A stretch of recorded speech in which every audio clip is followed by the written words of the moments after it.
நீலகிரியில் தென்மேற்கு பருவமழை தீவிரமடைந்துள்ள நிலையில் எடக்காடு பகுதியில் உள்ள பிரதான சாலையில் மண்சரிவு ஏற்பட்டுள்ளது. இதுகுறித்த கூடுதல் விவரங்களை வழங்குவதற்காக செய்தியாளர் சுரேஷ் இணைப்பில் இருக்கிறார். வணக்கம் சுரேஷ், விவரங்களை பதிவு பண்ணலாம். வணக்கம் வினிதா. நீலகிரி மாவட்டத்தில் தற்போது தென்மேற்கு பருவமழை என்பது தற்போது தீவிரமடைந்துள்ளது.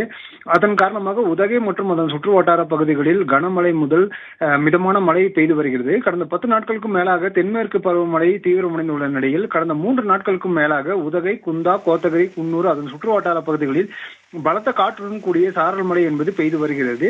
இதன் காரணமாக பல்வேறு இடங்களில் மரங்கள் விழுந்தும் மின்கம்பங்கள் விழுந்தும் பெரும் சேதம் ஏற்பட்டு வரும் நிலையில் நேற்று முதல் உதகை, குந்தா அதன் சுற்று வட்டார பகுதிகளில் பலத்த காற்றுடன் கூடிய மிதமானது முதல் கனமழை பெய்து வருகிறது. இந்நிலையில் இன்று பிற்பகல் குந்தா தாலுகாவிற்கு உட்பட்ட எடக்காடு பகுதியில் உதகைக்கு வரக்கூடிய பிரதான சாலையில் பாதக்கண்டி என்னும் பகுதியில் மண் சரிவு என்பது ஏற்பட்டுள்ளது. இதனால் எடக்காடு உதகை இடையே மற்றும் எடக்காடு அதன் சுற்று வட்டார பகுதிகளுக்கு உள்ள குக்கிராமங்களுக்கு செல்லக்கூடிய பிரதான சாலையில் போக்குவரத்து என்பது தற்போது பாதிக்கப்பட்டுள்ளது. மேலும் அப்பகுதியில் மண் சரிவு ஏற்பட்டுள்ளதால் சுமார் 1 மணி நேரத்திற்கும் மேலாக போக்குவரத்து என்பதும் பாதிக்கப்பட்டுள்ளது. பின்னர் அப்பகுதிக்கு நெடுஞ்சாலைத்துறையினர் மற்றும் தீயணைப்பு துறையினர் சென்ற சாலையில் விழுந்துள்ள மண் மற்றும் கற்களை அகற்றும் பணிகளில் தீவிரமாக ஈடுபட்டு வருகின்றனர்.